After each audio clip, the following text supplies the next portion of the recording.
আল্লাহ রাব্বুল আলামিন ১৫০০ বছর আগে কোরআন মাজিদ নাজিল করে দেওয়ার পর এমন একটা জীবন ব্যবস্থা আমাদের জন্য উপহার দিলেন। এই জীবন ব্যবস্থা ব্যক্তি জীবন, পারিবারিক জীবন, সামাজিক জীবন, রাজনৈতিক অঙ্গন যেখানে আপনি ফলো করবেন সেখানে আল্লাহ সুবহানাহু ওয়া তাআলা শান্তির বাতাস বইয়ে দেবেন। আল্লাহর নবী সাল্লাল্লাহু আলাইহি সাল্লামকে আল্লাহ পাক কোরআনে কারীম উপহার দেওয়ার পর আল্লাহ পাক বললেন, হাবিব আল-ইয়াউমা আকমালতু লাকুম দীনাকুম ওয়া আতমামতু আলাইকুম নি'মাতি ওয়া রাদিতু লাকুমুল ইসলাম দীনা। আজকের এই দিনে আমি আপনার জন্য আপনাদের দিনকে পূর্ণ করে দিলাম, আমার নিয়ামতকে আপনাদের উপর পূর্ণ করে দিলাম। ওয়া রাদিতু লাকুমুল ইসলাম দীনা, দিন হিসেবে, ধর্ম হিসেবে ইসলামকে আমি আল্লাহ মনোনীত করে নিলাম। আমি আল্লাহর কাছে একমাত্র জীবন বিধান গ্রহণযোগ্য, সে একমাত্র মনোনীত ধর্মের নাম কি? আরো আসতে বলো, আসতে বলো। কোরআন মাজিদ আল্লাহ পাকের নিজের ভাষায় আল্লাহ পাক সূরা আলে ইমরানে ঘোষণা করে বলেন, ইন্নাদ-দীনা ইনদাল্লাহিল ইসলাম, নিশ্চয় একমাত্র দিন আমি আল্লাহর কাছে, তার নাম হলো ইসলাম। ইসলাম যদি কেউ মানে দুনিয়াতেও সফল, আখিরাতেও সফল। ইসলাম যদি কেউ মানে, নারী যদি ইসলাম মানে, নারী সম্মানিত হবেন দুনিয়াতে, সম্মানিত হবেন আখিরাতে। যুবক যদি ইসলাম দুনিয়াতে মানে, এই যুবকের চরিত্র সুন্দর হয়ে যাবে, তার আখলাক সুন্দর হয়ে যাবে। ব্যবসায়ী যদি ইসলাম মানে, তাহলে তার দ্বারা কাস্টমার কোনোদিন ক্ষতিগ্রস্ত হবে না। সমাজের নেতা যদি ইসলাম মানে, সমাজের জনগণ কখনো মাজলুম হবে না, ঠিক কিনা? ইসলাম যে মানবে সে কখনোই জুলুম করতে পারবে না। তার কারণ হচ্ছে ইসলাম তো এই থিম তার মাথার মধ্যে ঢুকাই দিয়েছে যে এই জমিনের মধ্যে আমি যা বলছি, যা করছি, সব আমার আল্লাহ রেকর্ড করে নিচ্ছে। কোরআন মাজিদ আল্লাহ রাব্বুল আলামিন বলছেন, মা ইয়ালফিজু মিন কাউলিন ইল্লা লাদাইহি রাকীবুন আতীদ। মানুষ তার জবান দিয়ে এমন কিছু উচ্চারণ করে না যা রেকর্ড না হয়। সুবহানাল্লাহ। ভাইরা আমার, এই বিশ্বাসটা যদি কোনো ব্যক্তি মনে প্রাণে ধারণ করে, তাকে কি আর গোয়েন্দা পুলিশ দিয়ে পাহারা দেওয়ার প্রয়োজন হবে? আর যদি বলেন না আপনারা, তাকে কি সিসি ক্যামেরা দিয়ে পাহারা দেওয়ার আদৌ প্রয়োজন আছে? সিসি ক্যামেরা দিয়ে সমাজ তো পরিবর্তন করা যায় না, সাময়িক কিছুটা নিয়ন্ত্রণ করা যায়। মৌলিক পরিবর্তন যদি, আমূল পরিবর্তন যদি করতে হয়, মানুষের মধ্যে ঈমান ঢুকাইয়ে দিতে হবে। যার কারণে আমরা বাস্তবতা দেখতে পাই, সিসি ক্যামেরা দিয়েও কিন্তু অন্যায় দূর করা যায় না, ঠিক কিনা? ঈমান যদি আমার সহি না হয়, আমি যদি ঈমানদার না হই, তাহলে আমার কোনো কিছুই এই পৃথিবীতে আমাকে নিয়ন্ত্রণ করতে সক্ষম হবে না। কারণ পুলিশ আমাকে কতক্ষণ পাহারা দিয়ে রাখবে, গোয়েন্দা বিভাগ আমাকে কতক্ষণ পাহারা দেবে, আইন শৃঙ্খলা রক্ষাকারী বাহিনী কতক্ষণ পাহারা দিয়ে তারা কন্ট্রোল করতে পারবে? এই জন্য সমাজের সকল মানুষকে ঈমানের পথে ফিরে আসতে হবে, আমলের পথে ফিরে আসতে হবে, আল্লাহর নবীর মহাব্বত অন্তরের মধ্যে সৃষ্টি করতে হবে, রাসূলের আদর্শকে জীবনের সবচেয়ে বড় আদর্শ মনে করতে হবে। পৃথিবীর কোন বুদ্ধিজীবী আর কোন দেশ কি করেছে সেটা না দেখে মুসলমানকে আগে দেখতে হবে আমার রাসূল কি করেছেন। কোরআন মাজিদ আল্লাহ পাক স্পষ্ট বলে দিয়েছেন, লাকাদ কানা লাকুম ফি রাসূলিল্লাহি উসওয়াতুন হাসানাহ, উসওয়াতুন হাসানাতুল লিমান কানা ইয়ারজুল্লাহা ওয়াল ইয়াউমাল আখির ওয়াযাকারাল্লাহা কাসীরা।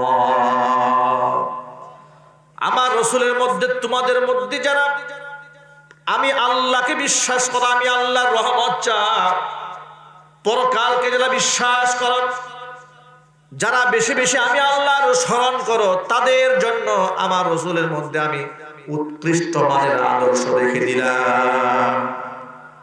আপনাদেরকে আশ্বস্ত করে একটা কথা বলি, এই পৃথিবীর মানুষ জ্ঞান বিজ্ঞানে যত উপরে উঠবে, আল্লাহ রাসূলের আদর্শের সামনে সে ততটা মাথা নত করবে।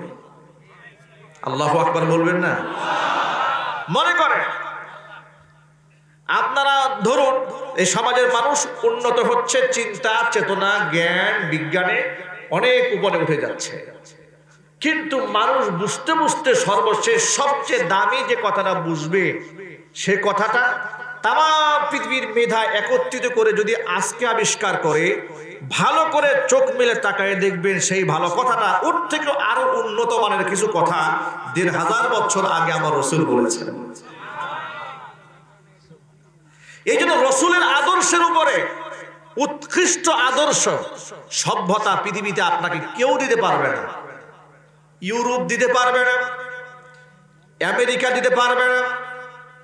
এই যুব সমাজ কি পশ্চিমারা যা দিবে তার থেকে অনেক দামি কালচার আমার নবীজি ১৫০০ বছর আগে যুবকদেরকে উপহার দিয়েছেন। আল্লাহু আকবার। ধ্বংসের দ্বার প্রান্তে দাঁড়িয়ে আজকে দেশের যুব সমাজ। সবেমাত্র এসএসসি পরীক্ষা শুরু হয়েছে যাদের, তারা স্কুলের বিদায় অনুষ্ঠানে র্যাগ ডে পালন করেছে। বাংলাদেশের কয়েকটা জাতীয় চ্যানেলে এটা নিয়ে শিক্ষকদের উৎকণ্ঠা, গার্জিয়ানদের দীর্ঘশ্বাস এবং জনপ্রতিনিধিদের দুঃখ প্রকাশের চিত্র আমরা দেখেছি।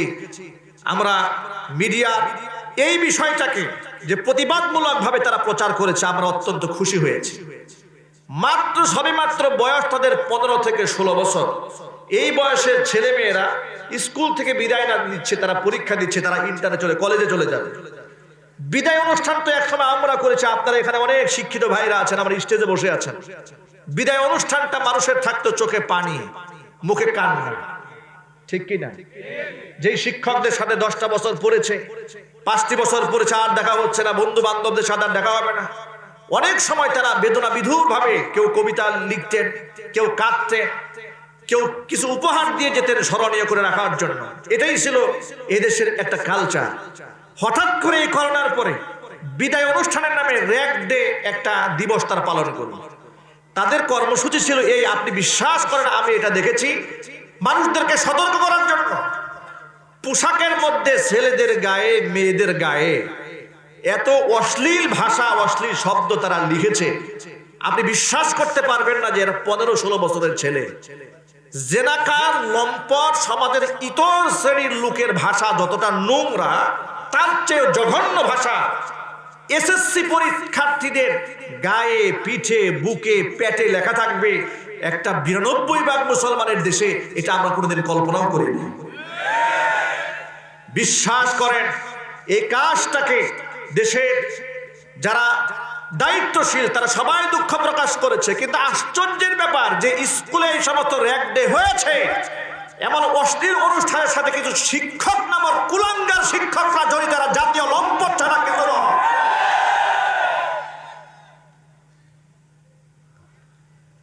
আমি আমার যুবক ভাইদেরকে বলছি, যুবক ভাইয়েরা আমার, আপনি মনে করেন যৌবনকাল, এই সময়ের কোনো দাম নাই।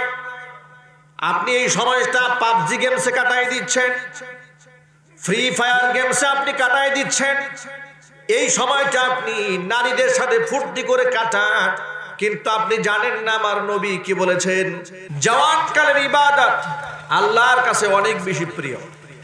এখানে অনেক ইয়াং জেনারেশনের চেহারা আমি আমার চোখের সামনে দেখতে পাচ্ছি। আলহামদুলিল্লাহ পড়ে সবাই বলুন না আলহামদুলিল্লাহ। যুবকরা যে ইসলামের পথে আসছে, কোরআনের পথে এগিয়ে এসেছে, এ থেকে আপনারা খুশি না বেজার? এখানে যুবক আছে কারা কারা? হাত দেখি, দেখি কতগুলো হাত রয়েছে যুবকদের। মাশাআল্লাহ মাশাআল্লাহ, হাত নামা। অসংখ্য যুবকরা এসেছেন, অসংখ্য তরুণরা এসেছেন। যুবক ভাইদেরকে বলি, যুবক ভাইরা আপনারাই আগামীর ভবিষ্যৎ এই বাংলাদেশকে আপনার নেতৃত্ব দেবেন। কথা বলেন না কেন?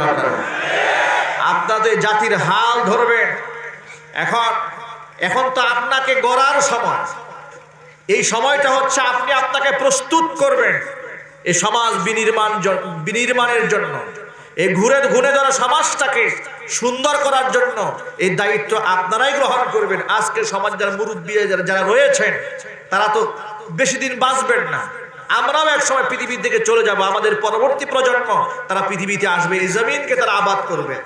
এখন যখন নিজেদেরকে প্রস্তুত করার সময়, গড়ার সময়, এই সময় যদি নারী নিয়ে, পাবজি গেম নিয়ে ব্যস্ত থাকে, এরা কখনোই প্রকৃত অর্থে জাতির মেরুদণ্ডে কোনোদিন হতে পারবে না। জোরে বলতে হবে, ঠিক কিনা? বরং এরা জাতির জন্য ক্ষতিকারক দিক হবে। এই দেশ ধীরে ধীরে পিছিয়ে যাবে। আমি আমার যুবক ভাইদেরকে বলছি, যুবক ভাইরা আমার, বিশ্বনবী মুহাম্মদ রাসূলুল্লাহ সাল্লাল্লাহু আলাইহি সাল্লাম বলেছেন, সাবআতুন ইউজিল্লুহুমুল্লাহু ফি জিল্লিহি ইয়াওমা লা জিল্লা ইল্লা জিল্লুহু, ইমামুন আদিলুন ওয়া শাবুন নাশাআ ফি ইবাদাতিল্লাহ। কিয়ামতের মাঠে যেদিন আল্লাহর আরশের ছায়া ছাড়া আর কোনো ছায়া থাকবে না, কোনো গাছ থাকবে না, ছাদ থাকবে না, সব তো শেষ হয়ে যাবে। ছায়া থাকবে একমাত্র আল্লাহর আরশের। আর ওই ছায়ার তলে আল্লাহ সুবহানাহু ওয়া তাআলা 7 শ্রেণীর মানুষকে স্থান করে দেবে। কয় শ্রেণীর মানুষ? 7 আঙ্গুল উঁচা করেন, মনে থাকবে বাড়িতে গেলে। কয় শ্রেণীর মানুষ? 7 শ্রেণীর মানুষকে আল্লাহ আরশের ছায়া তলে স্থান দেবেন। এর মধ্যে 1 নম্বর হচ্ছে ইমামুন আদিলুন, ন্যায়পরায়ণ বাদশাকে আল্লাহ পাক আরশের ছায়াতলে স্থান দেবেন। 2 নাম্বার হচ্ছে ওয়াশাবুন নাশাআ ফি ইবাদাতিল্লাহ, ওই যুবক যে যৌবনকালটা আল্লাহর বন্দেগীতে কাটিয়ে দিয়েছে, ওই যুবককে আল্লাহ তাআলা কিয়ামতের দিন তার আরশের ছায়াতলে স্থান দেবে। তাপমাত্রা এত বেশি হবে যুবকেরা, আধা হাত উপরে সূর্যের তাপমাত্রা চলে আসবে। সূর্যের আলোর তাপে মানুষের মাথার মগজগুলা গলে গলে গলে গলে পড়তে থাকবে। এতটা অবস্থা কঠিন হবে মানুষের। কেউ তো হাঁটু পর্যন্ত, রাসূল পাক সাল্লাল্লাহু আলাইহি সাল্লাম বলেন, কেউ হাঁটু পর্যন্ত, কেউ কোমর পর্যন্ত, কেউ গলা পর্যন্ত ঘামের মধ্যে ডুবে যাবে। এমন বিভৎস অবস্থা হয়ে যাবে। কেউ কারো পরিচয় দিবে না, ভাই ভাইয়ের পরিচয় দিবে না, বাবা সন্তানের পরিচয় দিবে না, সন্তান বাবার পরিচয় দিবে না। পৃথিবীর মধ্যে সবচেয়ে আপন হচ্ছে মা। সেই মা তার সন্তানের পরিচয় দিবে না, সন্তান মায়ের পরিচয় দিবে না। এমন কঠিন অবস্থা হয়ে যাবে। আল্লাহর নবী সাল্লাল্লাহু আলাইহি সাল্লাম বলেছেন, দিনটা এমন হবে 50,000 বছরের সমান হবে একটা দিন। ও যুবক ভাইরা আমার, ওই কঠিন অবস্থায় আল্লাহর নবী সাল্লাল্লাহু আলাইহি সাল্লামের শাফাআত, রাসূলের হাতে হাউজে কাউসারের পানি, আর আল্লাহ পাকের রহমত, আল্লাহর দয়া, আল্লাহর মায়া যার উপর বর্ষিত হবে, একমাত্র সেই দিন সেই ব্যক্তি বাঁচতে পারবে, এছাড়া আর কেউ বাঁচতে পারবে না। কোরআন মাজিদ আল্লাহ পাক বলেন, মান যাল্লাযী ইয়াশফাউ ইনদাহু ইল্লা বিইذনি ইয়ালামু মা বাইনা আইদিহিম ওয়া মা খালফাহুম ওয়া লা ইউহীতুনা বিশাইইন মিন ইলমিহি ইল্লা বিমা শাআ। মান যাল্লাযী ইয়াশফাউ ইনদাহু ইল্লা বিইذনি, আল্লাহ পাক বলে, আমার পারমিশন ছাড়া আমার সামনে কথা বলবে এমন সাহস কারো আছে নাকি? কথা বলেন না আপনারা? আল্লাহর পারমিশন ছাড়া আল্লাহর সামনে সেদিন কেউ কথা বলতে পারবে না। কোন পীর, কোন ফকির, কোন দরবেশ, কোন আলেম আল্লাহর সামনে সেদিন কথা বলতে সাহস পাবে না। এমনকি নবীগণ পর্যন্ত হয়রান হবে, নবীগণ পর্যন্ত আল্লাহর সামনে টু শব্দ করতে সাহস পাবে না। আমাদের নবীও কোনো কথা বলবেন না, শুধু কান্নায় পড়ে, সেজদায় পড়ে কান্নায় শুধু ভেঙে পড়বেন, কাঁদতেই থাকবেন, কাঁদতেই থাকবেন, কেউ কোনো কথা বলবে না। সমস্ত নবীগণ হয়রান হয়ে যাবেন, কি আচরণ হয় আমার সাথে আমি জানি না, কি আচরণ হয় আমার সাথে আমি জানি না। সমস্ত নবীগণ ইয়া নাফসি বলে পেরেশান হয়ে যাবে। উম্মতেরা হয়রান হয়ে তাদের নবীদের কাছে দৌড়াবে। নবীরা সকল উম্মতের কাছে বলবে আমার দ্বারা সম্ভব নয়, আমি আল্লাহর সামনে কথা বলতে সাহস পাবো না। সমস্ত নবীদের কাছে ব্যর্থ হইয়া লোকেরা মুহাম্মদ সাল্লাল্লাহু আলাইহি ওয়াসাল্লামের দ্বারস্থ হবে। আমার নবী সেজদায় পড়ে কান্নায় ভেঙে পড়বেন। আল্লাহ পাক ঘোষণা দিবেন ইরফা রাসাক, নবী মাথা উঠান, ওয়াশফা তুশাফা, মাথা আপনি উঠান, আজকে আপনি সুপারিশ করবেন। সুপারিশ করার পারমিশন আপনাকে দেওয়া হলো, আর আপনার সাথে ওয়াদা করা হলো আপনি যার জন্য সুপারিশ করবেন আপনারও সুপারিশ আজকে মঞ্জুর করা হবে। কি মনে করেছেন আপনি? আল্লাহ পাক তার রাসূলকে বলবে আপনার সাথে ওয়াদা, আপনি আজকের এই দিনে যার জন্য সুপারিশ করবেন তার সুপারিশ মঞ্জুর করা হবে, তার জন্য আপনার সুপারিশ মঞ্জুর করা হবে। এমনকি আল্লাহর পক্ষ থেকে আল্লাহ ঘোষণা দিবেন, হে মুহাম্মদ সাল্লাল্লাহু আলাইহি ওয়াসাল্লাম, আদখিল মিন উম্মাতিকা মান লা হিসাব আলাইহিম, আপনার উম্মতের ভেতর থেকে আপনি বেছে বেছে ওই সমস্ত মানুষদেরকে বেহেশতে ঢুকান যাদের কোনো হিসাব হবে না। সুবহানাল্লাহ, আরো আস্তে সুবহানাল্লাহ বলেন। সুবহানাল্লাহ, চিন্তা করেন একটু, সমস্ত মানুষ হয়রান হবে, সমস্ত নবীগণ পেরেশান হবে। আল্লাহ পাক রাসূলকে বলবেন, হে রাসূল আদখিল ইয়া মুহাম্মদ মিন উম্মাতিকা মান লা হিসাব আলাইহিম, যাদের কোনো হিসাব হবে না, বিনা হিসেবে যারা জান্নাতে যাবে তাদেরকে আপনি নিজের হাতে বাছাই করেন, বাছাই করে জান্নাতে ঢুকান। আল্লাহর হাবিব সাল্লাল্লাহু আলাইহি সাল্লামের উম্মতের বিশাল একটা অংশকে বাছাই করে নেবেন, যাদেরকে আল্লাহ জিজ্ঞেস করবে না বান্দারে এই কাজটা কেন করেছিস। জোরে জোরে বলেন সুবহানাল্লাহ। কি কপাল তাদের, কি ভাগ্য তাদের। আমি আমার ভাষায় বলি, তাদের তো রাস কপাল, যাদের কোনো হিসাব হবে না।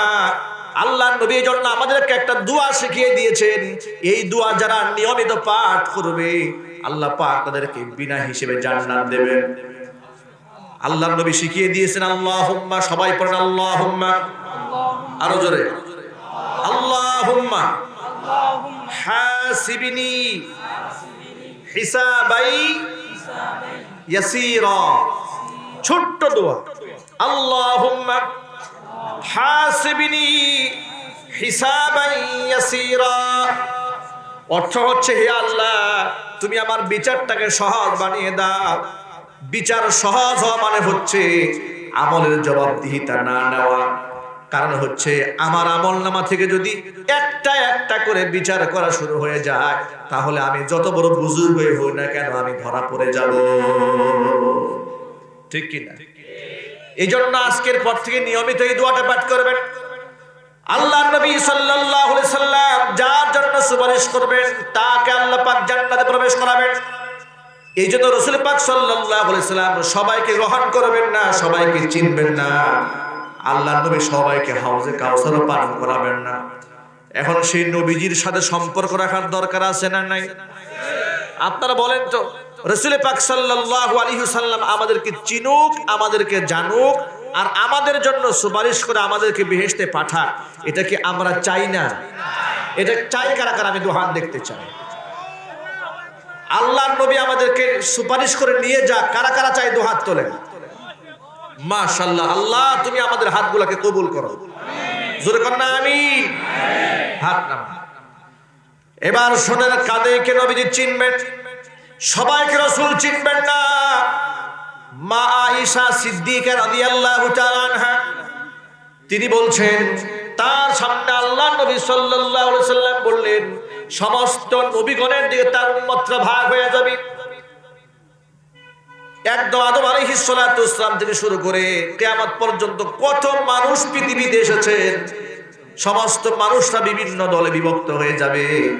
আল্লাহর হাবিব সাল্লাল্লাহু আলাইহি ওয়াসাল্লাম তার উম্মতদেরকে আলাদা করে বাছাই করে নেবেন। সুবহানাল্লাহ।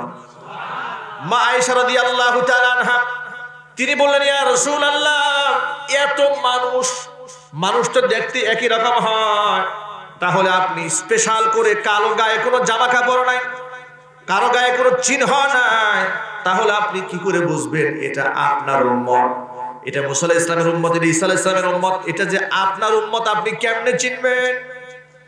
আয়েশা রাদিয়াল্লাহু তাআলা আনহাকে নবীজি উদাহরণ দিয়ে বলেন, আয়েশা রে, কারো যদি অনেকগুলা ঘোড়া থাকে, কোন একটা খোলা মাঠের ভিতরে যদি অনেক ঘোড়া থাকে, কিছু কিছু ঘোড়ার কপালের মধ্যে যদি সাদা দাগ থাকে, তাহলে কি ঘোড়ার মালিকের ওই সাদা ঘোড়াগুলো চিনে নিতে কষ্ট হবে? মা আয়েশা বললেন, নবীজি মোটেও কষ্ট হবে না।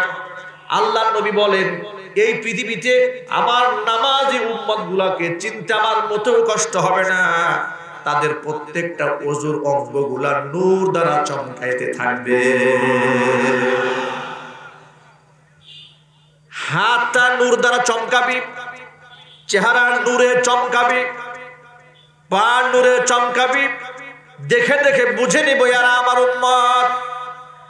আবু হুরায়রা রাদিয়াল্লাহু তাআলা আনহু তিনি যখন ওযু করতেন, ওযুখানায় ওযু করতে গিয়া হাত ধুতে ধুতে এই কোণ থেকে শুরু করে বুগল পর্যন্ত ধুয়ে ফেলতেন।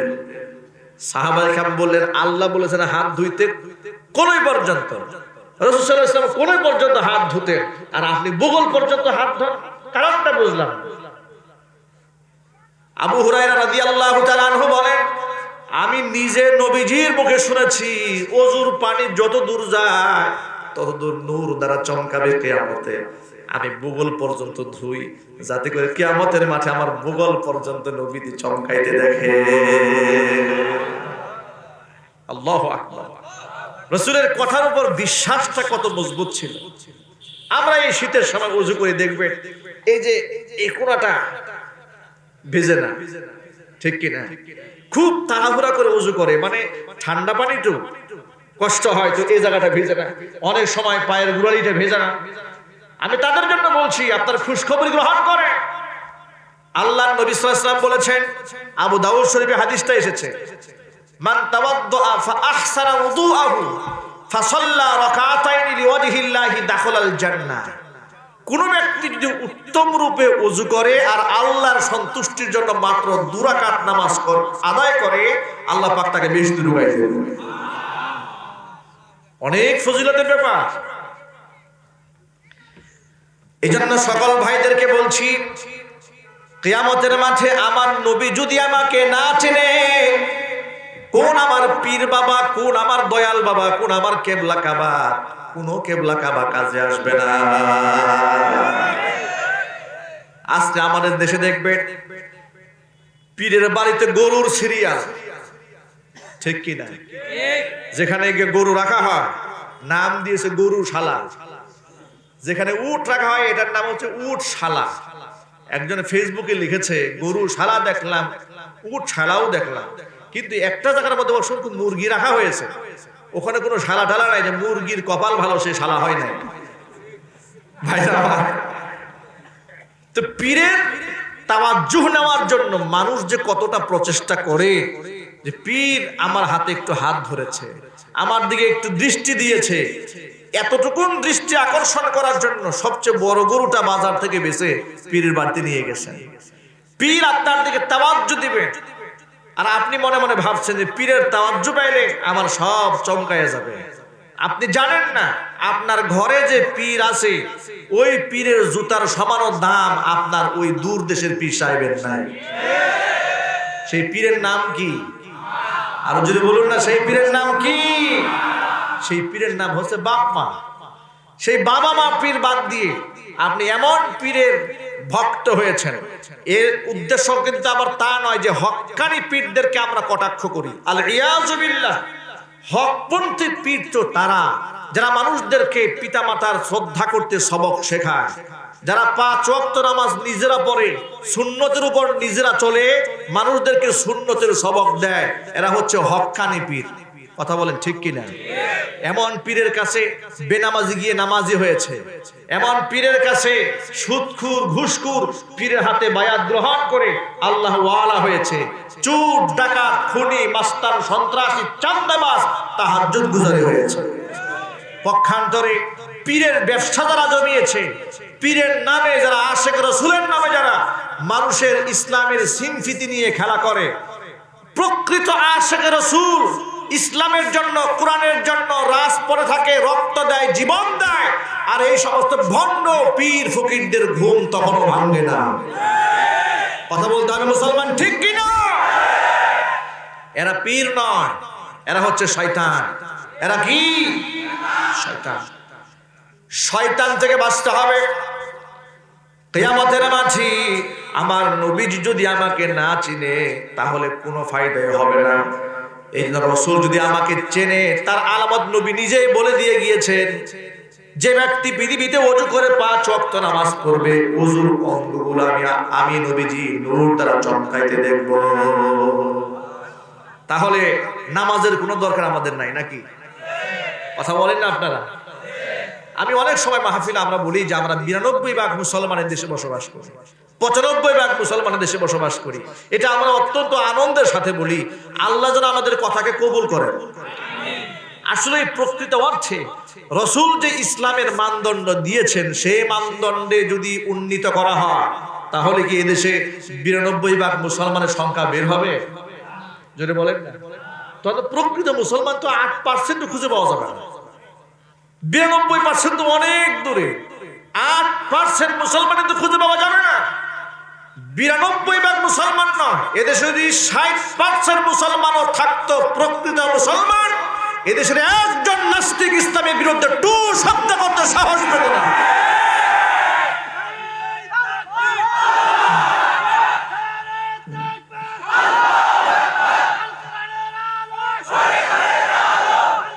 যারা এতগুলো শোনে, এত মুসলমান থাকার পরেও এদেশে এমন পাগলের অভাব নাই বলে দাড়ি কামাই দেবে। ফতুয়া বন্ধ করতে হবে। ফতুয়া বন্ধ করলে তো তার জন্মটা অবৈধ হয়ে যাবে। সে যে বৈধ না অবৈধ, এটা তো ফতুয়ার কারণে জায়েজ হয়েছে। ফতুয়া কি? তার বাবা মার বিয়ে হয়েছে, আলেমরা বলেছে সঠিক হয়েছে, এই জন্য বাচ্চা জন্ম হয়েছে, তার জন্ম হয়েছে, তাকে আমরা জারর সন্তান বলি না, বলি এটা বৈধ সন্তান। ফতুয়া যদি নিষিদ্ধ করতে হয় তাহলে তাকেও তো জারর সন্তান ঘোষণা করতে হবে। মুসলমান দাড়ি কামাই দেবে, আলেমদেরকে বলে ফতুয়া বন্ধ করেন, না হয় জামা খুলে ফেলবে। আমি বলি মুসলমানদের দেশে দাঁড়িয়ে বহু তামাশা হয়েছে, এবার নিজেরা সংযত হও, জবানকে কন্ট্রোল করো। জবান যদি কন্ট্রোল না করো, যে মুসলমান ধৈর্যের পরাকাষ্ঠা দেখিয়েছে সেই মুসলমান তোমার জিহ্বা টেনে ছিঁড়ে ফেলে দেবে, যেটা বলতে হবে।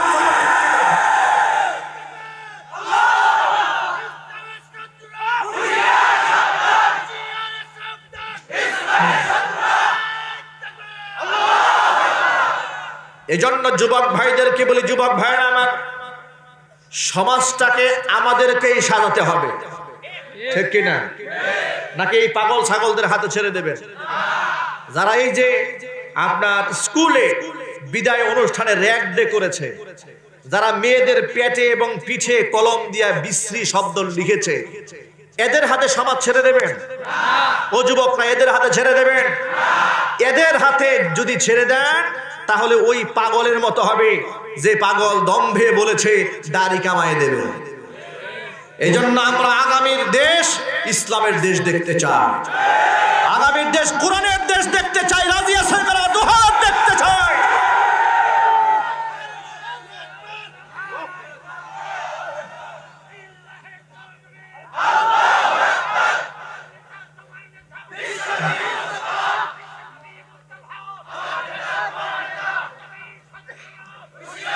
আমার জওয়ান ভাইরা, যদি আপনারা ওই সমস্ত নোংরা মানুষের হাতে সমাজটাকে ছেড়ে দিতে না চান, নিজেদেরকে এখন থেকে বদলাতে হবে, নিজেদেরকে শুধরাতে হবে।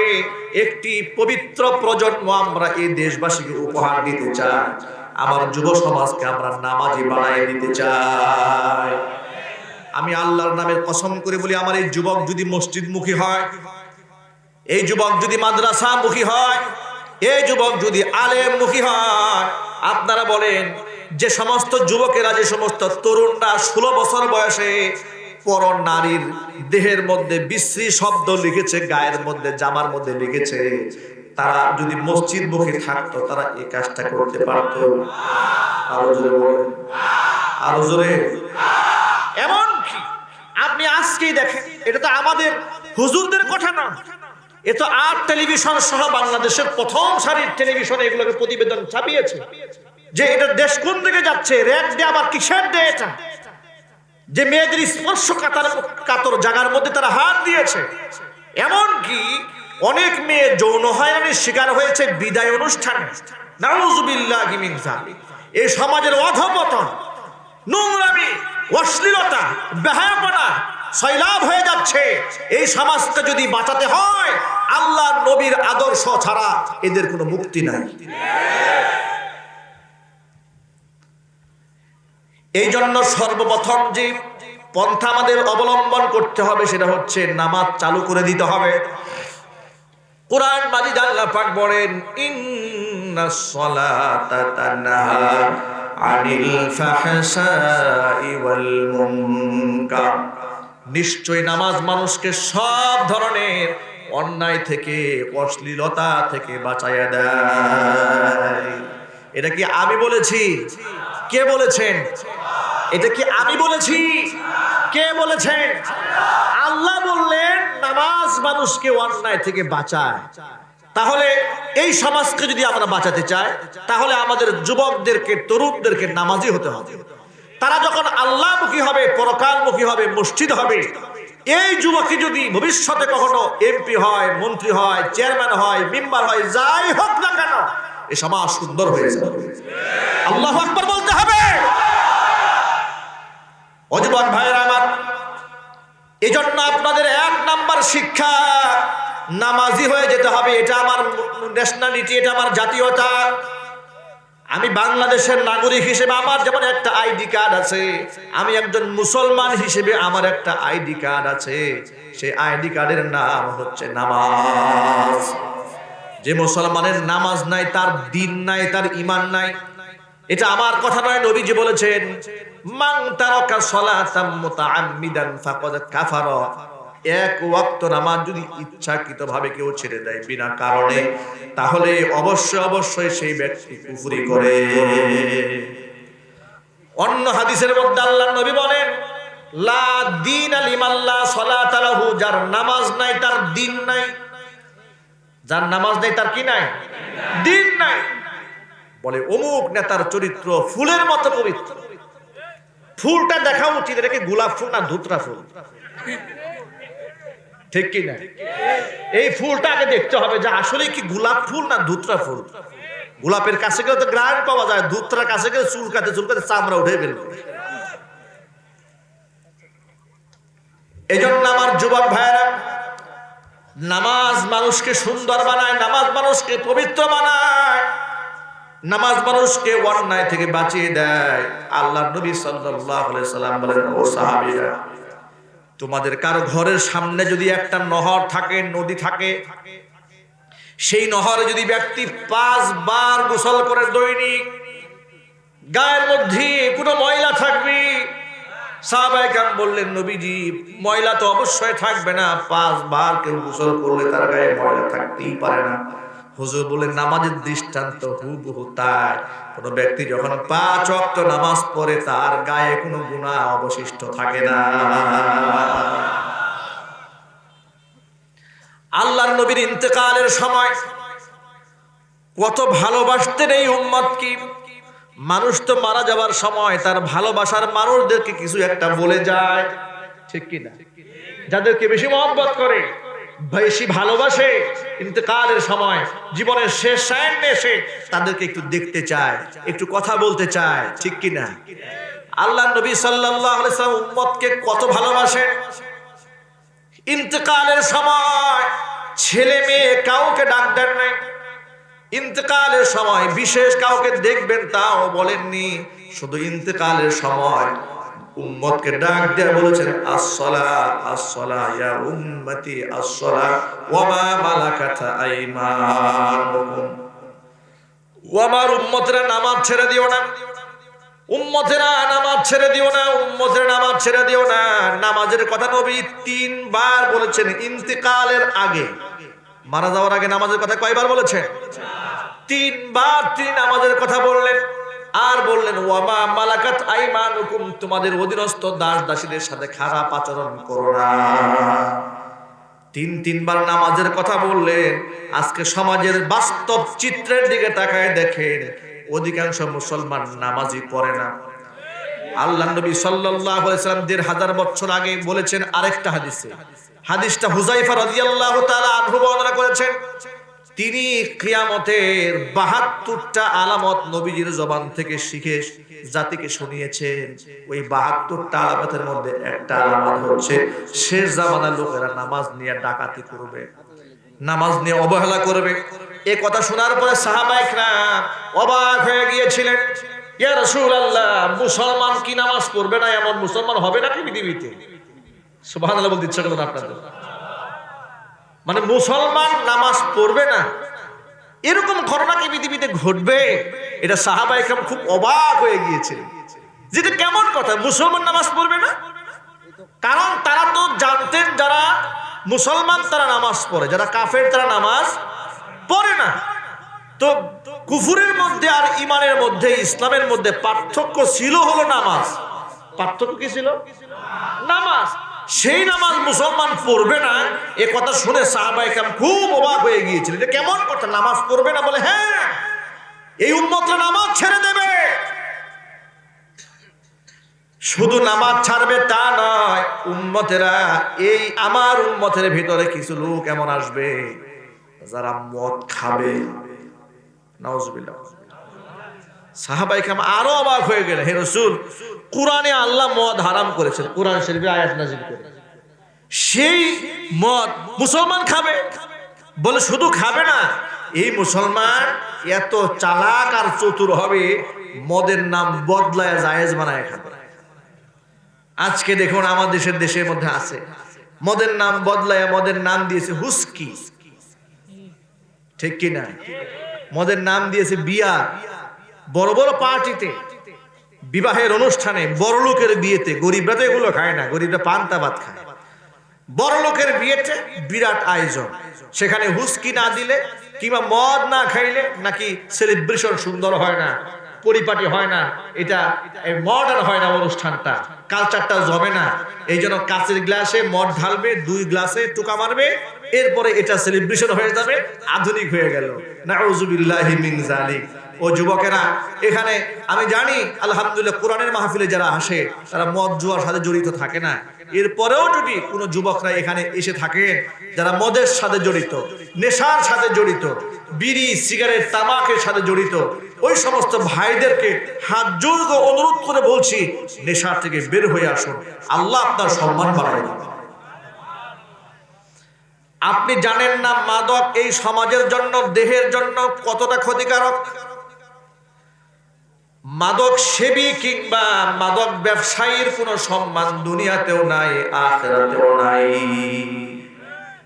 মাদক সেবীর সম্মান দুনিয়াতে ঘরের বউ দেও না, ঘরে যে বউ আছে, স্ত্রী আছে, সেও মদখুরকে কোনো সম্মান দেয় না, দেয় নাকি? আচ্ছা দেবে কেন বলেন তো? রাত 12টা বাজে মদ খায় এসে বউকে মা বলে ডাক দিয়েছে, এখন এই বউ তাকে সালাম দেবে নাকি ঝাড়ু পিটা করবে? কথা বলেন, জুতা পিটা করবে, কথা বলেন ঠিক কিনা? তাহলে মদখুর নেশাগ্রস্ত ব্যক্তির সম্মান ঘরের বউয়ের কাছেও নাই, বাচ্চার কাছেও নাই, এই সমাজের কাছেও নাই। আর আল্লাহর কাছে তো প্রশ্নই আসে না। আল্লাহ নবী বলেছেন, কোন মুসলমান যদি মদ পান করে 1 ঢোক, 40 দিন পর্যন্ত তার কোনো নামাজ, তার কোনো সেজদা আল্লাহর দরবারে কবুলই হবে।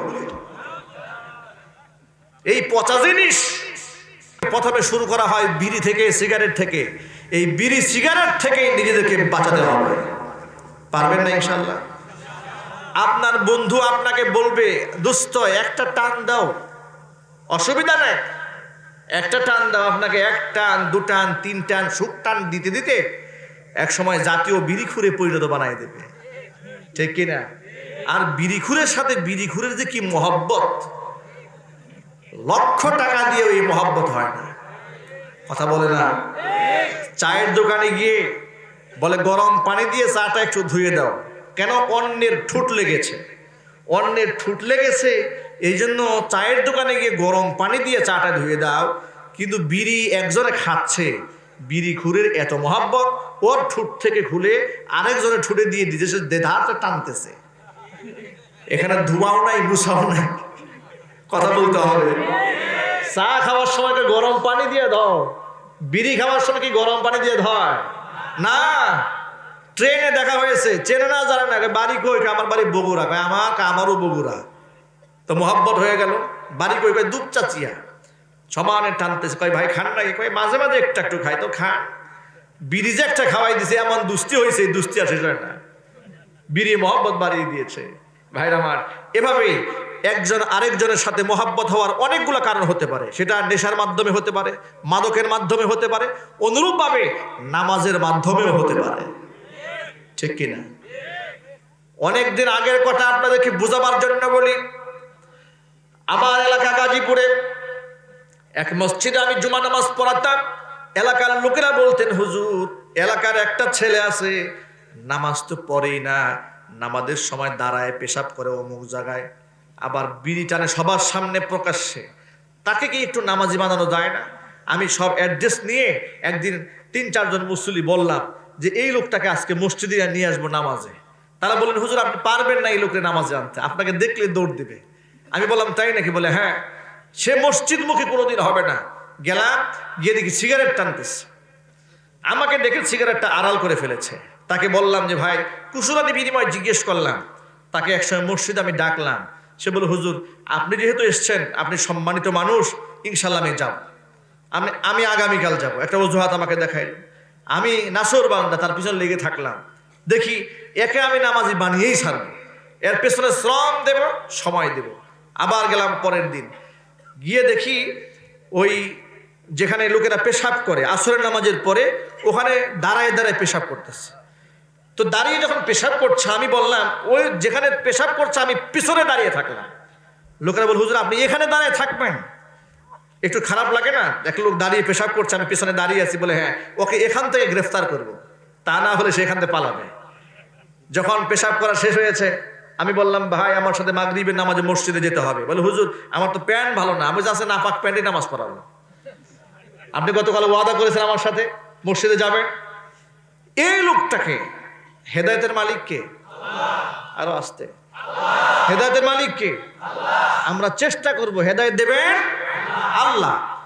তার পেছনে চেষ্টা করে কি হলো দেখেন, তাকে মসজিদে নিয়ে আসলাম, তাকে নামাজ পড়ালাম, সেদিন ওযু করাই দিলাম। সে আমাকে বলল, হুজুর আপনি তো দেশের বিভিন্ন জায়গায় ওয়াজে যান, মাহফিলে যান, যাওয়ার সময় আপনি আমাকে সফর সঙ্গী বানাবেন। আমি খুব খুশি হলাম, ও নিজের মুখ থেকে বলেছে। ঠিক আছে, বিভিন্ন জায়গায় কয়েকটা মাহফিলে নিয়ে গেলাম। মাহফিলে গিয়ে দাড়ি সম্পর্কে বেশ একটা বয়ান দিলাম মুসল্লি উপস্থিত শ্রোতাদেরকে। তখন তার মুখে দাড়ি নাই, সে লজ্জায় স্টেজে মাথা নত করে বসে আছে। এক সময় বলল, হুজুর এতগুলা মাহফিলে দাড়ির কথা শুনলাম, আমি দাড়িটা রেখেই দিলাম। মুখের দাড়িটা লম্বা লম্বা রাখলো। বলল, হুজুর আপনি যে টেইলার্স থেকে জামা বানান, আমাকে সেখানে নিয়ে যান, আমি আপনার মতো জুব্বা বানাবো। নিয়ে গেলাম ঢাকায়, তাকে জুব্বা পরালাম, মাথার মধ্যে টুপি, এবার মুখে দাড়ি। সে বলল, হুজুর আমার স্বপ্ন, আমার ছোট্ট ছেলে আছে একটা, তাকে আমি আপনার মতো হাফেজ সাহেব বানাবো। কিভাবে মানুষকে আল্লাহ পাক পরিবর্তন করে। এখন যদি এই মুহূর্তে তাকে আপনি দেখেন, এখানেই শেষ হয় নাই। সে বলে, আমার ছেলেকে আমি হাফেজ বানাবো। ছেলেকে মাদ্রাসায় ভর্তি করিয়েছে। গত 2 বছর আগে তার ছেলে 30 পারা পড়ার হাফেজ হয়েছে। এই লোক রাস্তায় দাঁড়িয়ে পেশাব করে, একদিক থেকে পেশাব করে, আরেক দিকে বিড়ি টানে। সেই লোককে এখন যদি আপনি দেখেন, মনে করবেন সেটা মনে হয় কোনো কেন্দ্রীয় মসজিদের ইমাম হবে। হেদায়েতটা কে দিয়েছেন? আল্লাহ পাক দিয়েছেন। কে বলেছে মানুষের পিছনে শ্রম দিলে, সময় দিলে মানুষ পরিবর্তন হয় না? কে বলেছে আপনাকে? অসংখ্য বেনামাজি ইসলাম বিদ্বেষীদেরকে দেখেছি, তাদের পেছনে আলেমরা শ্রম দিয়েছে, তাবলীগ জামাতের ভাইরা শ্রম দিয়েছে। অসংখ্য লোকদেরকে আমি নিজে দেখেছি আল্লাহকে দেখতে পারে না, সহ্যই করতে পারে না ইসলামকে, তারা আলেমদের জুতা ধরার জন্য প্রতিযোগিতা করে। সুবহানাল্লাহ বলবেন না? আমাদের ভেতরটা পরিষ্কার হওয়া দরকার, উদারতা থাকা দরকার। আমাদের মধ্যে তাবলীগ, চরমনায়, জামাত, আওয়ামী লীগ, বিএনপি এগুলা কোনো গ্রুপিং থাকতে নাই। আমাদের মনে মধ্যে ভালোবাসা থাকতে হবে। প্রত্যেকটা মুসলমান অপর মুসলমান প্রতি শ্রদ্ধা, ভালোবাসা থাকতে হবে। হিংসা দূর করতে হবে। পারবেন কারা কারা? তো হাত দেখতে চায়, কারা কারা পারবেন? আল্লাহ কবুল করেন, জোরে কর আমিন। ও যুবক ভাইরা আমার, ভালো করে শোনেন, নামাজ যে মানুষকে অন্যায় থেকে বাঁচিয়ে দেয়, এই যে একজন মানুষের কাহিনী আপনাদেরকে শোনালাম, এরা তো ১৫০০ বছর আগের ঘটে যাওয়া ঘটনা নয়, মাত্র কয়েক বছর আগের ঘটনা। এমন অসংখ্য লোক আলেমদের সান্নিধ্যে এসে নামাজি হয়েছে, আলিমদের সান্নিধ্যে এসে রাসূল পাক সাল্লাল্লাহু আলাইহি সাল্লামের সুন্নতের আদর্শে জীবনটাকে বদলাইয়ে দিয়েছে। উপস্থিত যত ভাইরা আছেন, আপনি হয়তো মনে মনে ভাবছেন, আমি যে পরিবেশে থাকি আমি কিভাবে নামাজ আদায় করব।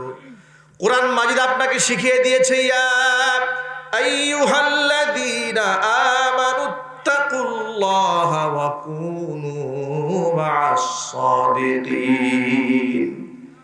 ওই বান্দারগণ, আমি আল্লাহকে ভয় করো, ওয়া কুনু মা'আস সাদিকিন, এবং সাদিকিন সত্যবাদীদের সাথে থাকো।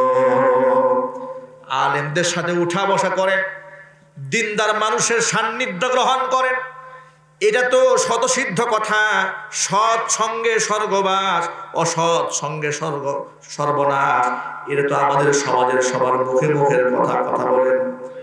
আপনি যদি কিয়ামতের দিন নাজাত পেতে চান, কিয়ামতে যদি আল্লাহ নবীর সাথে জান্নাতে যেতে চান, এই সমাজের নেককার উলামায়ে কেরাম ওয়ারাসাতুল আম্বিয়া, নবীগণের ওয়ারিসদের সাথে মহব্বত রাখতে হবে।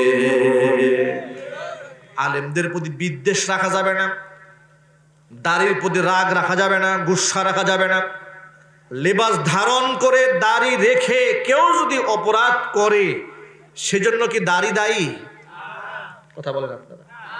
লেবাস ধারণ করে কেউ যদি অন্যায় করে, সেজন্য কি দাড়ি অপরাধী, টুপি অপরাধী, নাকি যে ধারণ করেছে সে অপরাধী? সে অপরাধী। কিন্তু কিছু কিছু লোক আছে বলে দাড়িওয়ালা মানুষ আবার সহ্য হয় না, আছে না নাই? দেখতে কষ্ট পায়, অ্যালার্জি হয়। এই যদি হয়, রসুলের আদর্শকে যেই ব্যক্তি তুচ্ছ তাচ্ছিল্যের দৃষ্টিতে দেখে, ওয়াল্লাহি ওয়া রাব্বিল কাবা, সে মুসলমান হতে পারে না।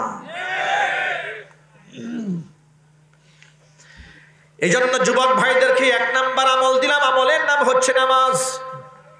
নামাজ ছুটে যাওয়া যাবে না। নামাজ যদি ছুটে যায় তাহলে তো আমার ইসলামে থাকলো না। এই জন্য নামাজ ১ ওয়াক্ত কাজা হবে না, নামাজ হবে কয় ওয়াক্ত? আরো জোরে। নাকি সপ্তাহে একবার? বাৎসরিক মুসল্লি আমার এলাকাতে আছে, সারা বছর নামাজ পড়ে নাই, ঈদের নামাজ যদি যায় নামাজ বুগলি নিয়ে সবার সামনে কাতার।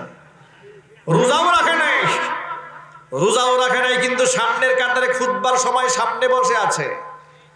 চেহারা দেখে মনে হয় ওর চাইতে বড় চোর আর এই মাঠে কেউ নাই, ঠিক কিনা?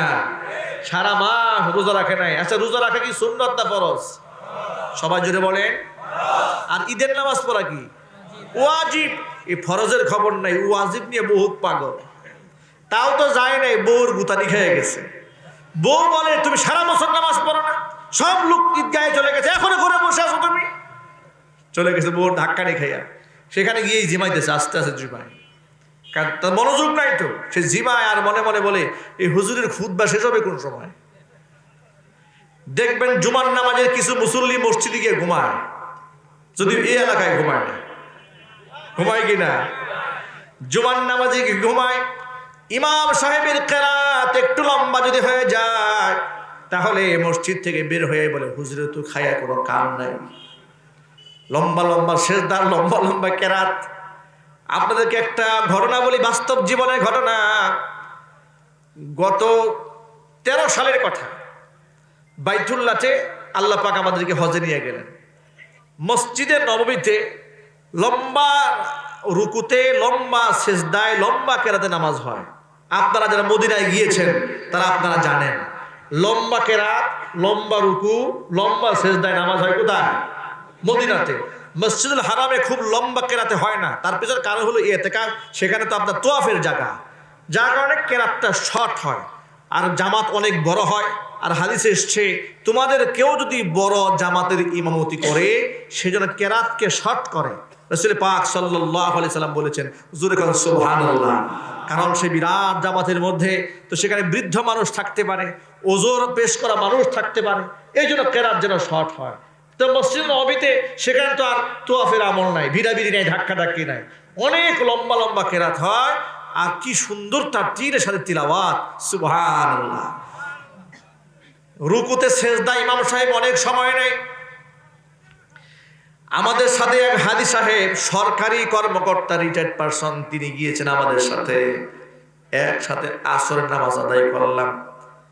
নামাজ শেষ করে তিনি আমার ডান পাশে বসে আছেন। সালাম যখন শেষ হয়েছে আমাকে বলে হুজুর একটা প্রশ্ন করি, বলে করেন। ইমাম সাহেব সেজদায় গিয়ে কি দোয়া কয় মদিনায়? আমি বললাম কেন সেজদায় গিয়ে কি দোয়া বলে আপনি জানেন না? কয় জানি তো, নামাজ তো বাংলাদেশেও পড়ি, এরকম লম্বা সেজদা দিলে কি দম থাকে?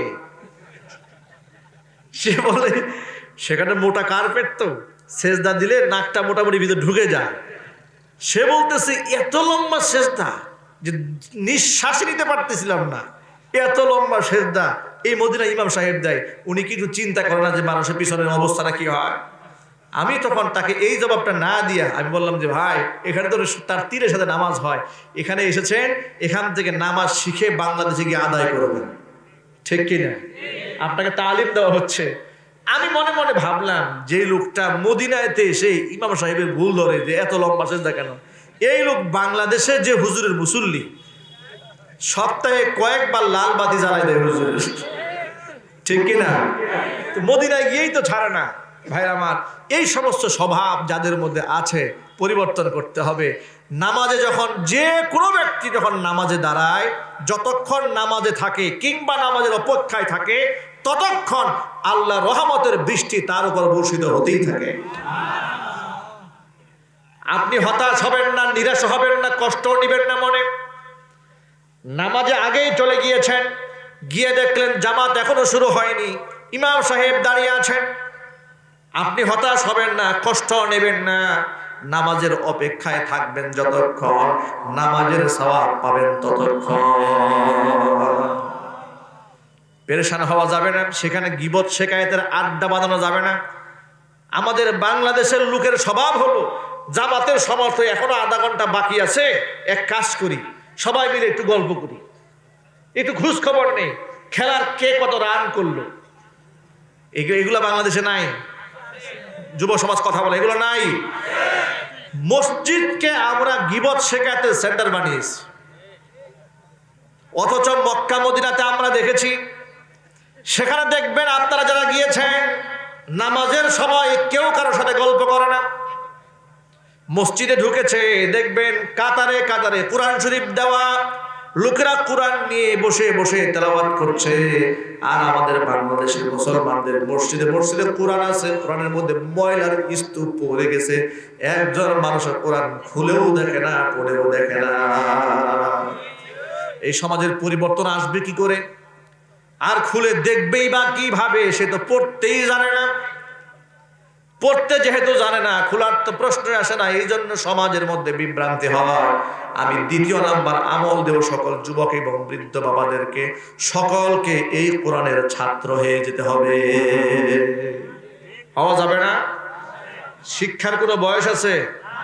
আপনি যদি কোরআন শিখতে শিখতে মারা যান, যারা বৃদ্ধ বাবারা এসেছেন তাদের জন্য বলি, আপনারা হয়তো ভাবছেন আমি তো যৌবনকালে শিখতে পারি না, এই বুড়া বয়সে কোরআনের ছাত্র হব? হ্যাঁ, এটাই তো আপনার জন্য গোল্ডেন চান্স, এটা আপনার জন্য জীবনের অফার। আপনি যদি এই কোরআনের ছাত্র হয়ে মরে যান, আপনি তো শহীদের কাতারে শামিল হয়ে যাবেন। আপনি যদি আল কোরআনের ছাত্র হয়ে মারা যান, বিশ্বনবী সাল্লাল্লাহু আলাইহি সাল্লাম বলেছেন, মান সালাকা তরিকান ইয়ালতামিসু ফীহি ইলমান সাহহালাল্লাহু লাহু তরিকান ইলাল জান্নাহ। যে ব্যক্তি কোরআন শেখার জন্য রাস্তা অবলম্বন করলো, আল্লাহ পাক তার জন্য জান্নাতের রাস্তা ওপেন করে দিলেন। এক হাদিসের মধ্যে এসেছে, মান খরাজা ফি তালাবিল ইলমি ফাহুয়া ফি সাবিলিল্লাহ, যেই ব্যক্তি ইলম শিক্ষা করার জন্য ঘর থেকে বের হয়েছে সেই ব্যক্তি আল্লাহর রাস্তার মেহমান হয়ে গেল। সে ঘরে ফিরে আসার আগ পর্যন্ত বান্দা যদি প্রতিমধ্যে মারা যায় আল্লাহ পাক তাকে শহীদের মর্যাদা দান করে দিবে। কোরআন শেখার কোনো বয়স নাই। সাহাবায়ে কেরাম বৃদ্ধ বয়সে কোরআন শিখেছেন। এই জন্য যত ভাইরা এসেছেন, 1 নাম্বার হলো নামাজ, 2 নাম্বার হচ্ছে কোরআন তেলাওয়াত। কোরআন তেলাওয়াত যদি ঠিকঠাক মতো না হয় আপনি কিন্তু ঠিক মতো নামাজও পড়তে পারবেন না। নামাজে আপনি দাঁড়ালেন, প্রথমেই তো আপনি ভুল করে বসবেন। আপনি যে নামাজে দাঁড়িয়ে বিসমিল্লাহির রহমানির রহিম বলে আল্লাহু আকবার বলে যে দাঁড়িয়েছেন, বিসমিল্লাহ পড়ে সূরা ফাতিহা যখন আপনি শুরু করলেন, কোরআন যদি শুদ্ধ না হয় আপনি শুরুতেই তো ভুল দিয়ে শুরু করলেন। আমাদের সমাজের মধ্যে নামাজ আছে কিন্তু সুদ যায় না, নামাজ আসে ঘুষ যায় না, নামাজ আসে কিন্তু মিথ্যা কথা বন্ধ হয় না। তার কারণ হচ্ছে নামাজ সঠিক মতো আদায় হয় না। ঠিক কিনা? কেন? আপনি কোন ভুলটা করেন লক্ষ্য করেন।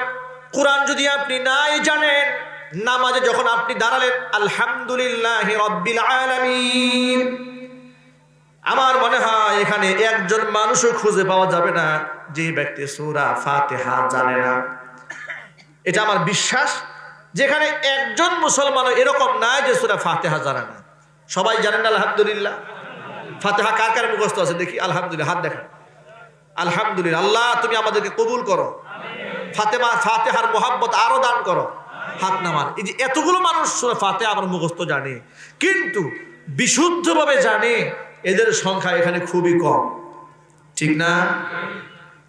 লক্ষ্য করেন, আপনি যখন বললেন আলহামদুলিল্লাহি রাব্বিল আলামিন, মানে অর্থ হয়ে গেল সমস্ত প্রশংসা আল্লাহ পাকের। কিন্তু আলহামদু না বলে আপনি বললেন আলহামদু। বেশিরভাগ মানুষ বলে আলহামদুলিল্লাহি রাব্বিল আলামিন। এই যে আলহামদু বললেন, হামদুর জায়গায় বললেন হামদু। হামদুর শব্দের অর্থ হচ্ছে প্রশংসা, আর হামদুর মানে হচ্ছে ধ্বংস। আপনি নামাজে দাঁড়িয়ে বললেন সমস্ত ধ্বংস আল্লাহর জন্য, নাউযুবিল্লাহি মিন যালিক। আপনি যদি নামাজে দাঁড়ায় আল্লাহর জন্য ধ্বংস কামনা করেন, এবার আপনি বলেন যে নামাজের দশাটা কি হবে? এই ব্যাপারে আমাদের চরম গাফিলতি, চরম উদাসীনতা। আমাদের স্কুল কলেজ বিশ্ববিদ্যালয়ে ধর্মীয় সাবজেক্ট আছে নামে মাত্র, কাম নাই। যার কারণে একটা ছেলে অনার্স মাস্টার্স ডিগ্রি কমপ্লিট করার পরেও সূরা ফাতিহা বলতে পারে না। যদি বলতে হবে বাস্তবতা আছে না নাই? সূরা ফাতিহা জানে না, কারণ ধর্ম সাবজেক্টে কোনো গুরুত্বই নাই। আর ইদানিং তো ধর্মীয় টিচার এমন ব্যক্তিকে নিয়োগ দেওয়া হয় যার ধর্ম সম্পর্কে কোনো জ্ঞানই নেই। আমি সারা জীবন একটা বিষয় নিয়ে গবেষণা করেছি। কষ্ট হচ্ছে আপনাদের? একটা বিষয়ে গবেষণা করলাম, সেই বিষয়টা হলো বাংলা, অঙ্ক, ইংরেজি, ভূগোল, এই সমস্ত সাবজেক্টে স্কুলে পাশ করা কঠিন হয়ে যায়। অঙ্ক আর ইংরেজিতে পাশ করা আরো কঠিন। ওই সাবজেক্টগুলা টিউশনি করতে হয়, সেখানে আলাদা ডেকেয়ার করতে হয়, সময় দিতে হয়, প্রাইভেট পড়তে হয়, এরপরে পাশ করতে হয়। ঠিক কিনা? কিন্তু ধর্মীয় সাবজেক্ট এসএসসি পর্যন্ত আছে না নাই? স্কুল লেভেলে আছে, কিন্তু ধর্মীয় সাবজেক্ট কি কেউ প্রাইভেট পড়ে? কথা বলে না। কেউ পড়ে, কিন্তু পাশ করে কিনা? এখন পাশও করে, প্রাইভেটও পড়ে না। আমি এটা নিয়ে ভাবলাম, সব সাবজেক্টে ফেল করার সম্ভাবনা থাকে, ধর্মীয় সাবজেক্ট না পড়েও পাশ করে কেমনে? এটার গবেষণা করে আমি একটা অ্যান্সার খুঁজে পেলাম। সেটা হলো, ধর্মীয় সাবজেক্ট এই মুসলমানদের কাছে এত অবহেলিত এক সাবজেক্টের নাম। ধর্মীয় সাবজেক্ট না পড়ে মনে যা চায় তাই উত্তর দেয়। যার কাছে খাতা দেওয়ার দায়িত্ব পড়ে, খাতা লেখা দেখা, তিনি ধর্ম সম্পর্কে আরো বুঝে না। ঠিক কিনা? যে লেখে সে তো বুঝেই না, আর যে ব্যক্তি খাতা দেখেছে আরো বুঝে না। দুই অবুঝ একত্রিত হওয়ার পরে যেখানে লেখে 33 মার্ক পাওয়ার কথা না, সেখানে 90 মার্ক পায়। এভাবে এই ধর্ম সাবজেক্টে একদম এসএসসি পর্যন্ত পাশ করে বিরাট ধার্মিক হয়ে যায়। এমন ধার্মিক হওয়া হয় সূরা ফাতিহাও জানে না। এই জন্য এই ধর্মের কোনো মূল্য নাই। যে পড়ায় আমি আমার কোরআনটাকে দেখে পড়তে জানবো না, এটা হবে মূল্যহীন। এই জন্য ধর্মীয় একজন, যারা ধর্মীয় শিক্ষিত, ভালো একজন হাফেজ, ভালো একজন কারি, ভালো একজন মুয়াজ্জিন, ভালো একজন ইমাম সাহেবের কাছে সময় করে প্রয়োজনে 1 ঘন্টা নিজের জীবন থেকে কোরবান করে আল্লাহর কোরআনের জন্য বরাদ্দ করতে হবে। করা যাবে না ইনশাল্লাহ? কথা বলতে হবে, করা যাবে না ইনশাল্লাহ? কোরআন শেখাটা এটা কি সুন্নত না নফল? মাশাআল্লাহ, সবাই তো জানেন, তো ভালোই সবাই তো জানেন। ফরজ বলে ফেলছেন এক বাক্যে। এই ফরজ কাজটাকে আমরা নফল বানায় ফেলেছি। আর আমরা মনে করি আমরা মারা গেলে হুজুররা আমাদের জন্য একটা খতমে ইউনুস পড়বে আর খতমে খাজগান পড়বে, আর ফেরেশতারা বাতাস দিতে দিতে বেহেশতে নিয়ে যাবে নাকি? এত সহজ দুনিয়াটা, এত সহজ পরকাল, এত সহজ আখিরাত। আমি আমার সকল ভাইদেরকে 2 নম্বর আমল দিচ্ছি। 1 নম্বর আমল দিলাম নামাজ। 1 নম্বর আমল কি? সবাই বলেন 1 নম্বর আমল কি? 2 নম্বর আমল হচ্ছে কোরআন মাজিদের তিলাওয়াত। এটা সকলকে শিখতে হবে, আল্লাহ যেন কবুল করে, জোরে বলেন আমিন।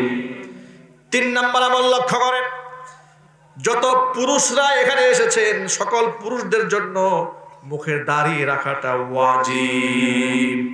দাড়ি রাখা কি? সবাই বলেন দাড়ি রাখা কি না সুন্নত? সুন্নত বলে উড়ায় যায় অনেকে। দাড়ি রাখা ওয়াজিব। দাড়ি কাটলে ফাসেক। পৃথিবীর সমস্ত মুহাক্কিক আলেমরা এই ব্যাপারে ফতোয়া চূড়ান্ত দিয়েছেন, দাড়ি রাখতেই হবে, দাড়ি রাখা ওয়াজিব। পরিমাণের ব্যাপারে হয়তো কেউ কেউ ইখতিলাফ করেছেন, কিন্তু দাড়ি রাখার ব্যাপারে কোনো ইখতিলাফ নাই। পৃথিবীর সমস্ত নবীগণ মুখে দাড়ি রেখেছেন, সমস্ত ওলিগণ মুখে দাড়ি রেখেছেন, মুখে দাড়ি রেখেছেন। সেই দাড়ির ব্যাপারে মুসলমানের তো প্রশ্ন থাকার কথা নয়। প্রশ্ন থাকবে নাস্তিকদের, প্রশ্ন থাকবে মুনাফিকদের, প্রশ্ন থাকবে ইসলাম বিদ্বেষীদের। মুসলমানদের তো দাড়ি নিয়ে প্রশ্ন হওয়ার কথা না। জোরে বলতে হবে, ঠিক কিনা মুসলমান? এই জন্য যুবক ভাইদেরকে বলে, যুবক ভাইয়েরা, মুখের দাড়ি যখন আপনি রাখবেন তখন দেখবেন সমাজের কিছু লোকেরা আপনার গালি দেবে, আপনাকে মৌলবাদ বলবে, জঙ্গিবাদ বলবে, আপনাকে অনেক ধরনের কটাক্ষ করে কথা বলবে। আপনি ঘাবড়ে যাবেন না। আপনাদেরকে সবক শোনায় বলি, সালমান ফারসি রাদিয়াল্লাহু তাআলা আনহু একজন বয়োবৃদ্ধ সাহাবী ছিলেন। তিনি বিদেশি মেহমানদের সাথে একদিন খাবার খাচ্ছিলেন অস্তখানায় বসে। খাবার খাওয়ার সময় লুকমার কিছু অংশ হাত থেকে মাটিতে পড়ে যায়। তিনি সেই লুকমাটা খাদেমের মাধ্যমে উঠাইয়া পরিষ্কার করে খেয়ে ফেলেছিলেন। পাশ থেকে তার খাদিম বলেছিলেন, হুজুর, এই যে লুকমা মাটিতে পড়ে গেল আপনি খেলেন, এটা তো আপনি নাও খেতে পারতেন। এখানে বিদেশি মেহমানরা আছি, তারা হয়তো ভাববে মুসলমানরা কত বড় ছোট লোক, খাবার একটু পড়ে গিয়েছে তা আবার উঠিয়ে খেয়েছে। সালমান ফারসি রাদিয়াল্লাহু তাআলা আনহু জবাব দিয়ে বলেছিলেন, আতরুকু সুন্নাত হাবিবি সাল্লাল্লাহু আলাইহি ওয়াসাল্লাম লিহাউলাইহি মাকাম। আমি কি এই সমস্ত মূর্খ মানুষদের জন্য আমি আমার নবীর সুন্নত ছেড়ে দেব নাকি? আল্লাহু আকবার বলেন। মূর্খ মানুষরা কি বলল, তাদের খুশির জন্য আমার রাসূলের সুন্নত আমি ছেড়ে দেব? এই হচ্ছে সাহাবীদের ঈমানের অবস্থা। এজন্য আমি যুবক ভাইদেরকে 3 নাম্বার আমল দিয়ে দিলাম, মুখের মধ্যে আমরা দাড়ি রাখবো। আমরা বলি ইনশাআল্লাহ। রাখতে পারবো না? অনেক লোকেরা বলে দাড়ি রাখতে নাকি বউর পারমিশন লাগে। এই হাদিসটা যে কোথায় পাইছে এটা আল্লাহই জানে। বউর পারমিশন লাগে, কিন্তু অন্য জায়গায় যখন প্রেম করে তখন বউর পারমিশন লাগে না, ঠিক কিনা? অন্য মহিলার সাথে কথা বলে তখন বউর পারমিশন লাগে না। অন্য জায়গায় গোপনে বিয়ে করে ফেলে তখন বউর পারমিশন লাগে না। 4-5টা মহিলা যদি সম্পর্ক রাখে সেখানেও পারমিশন লাগে না, দাড়ি রাখলে পারমিশন লাগে।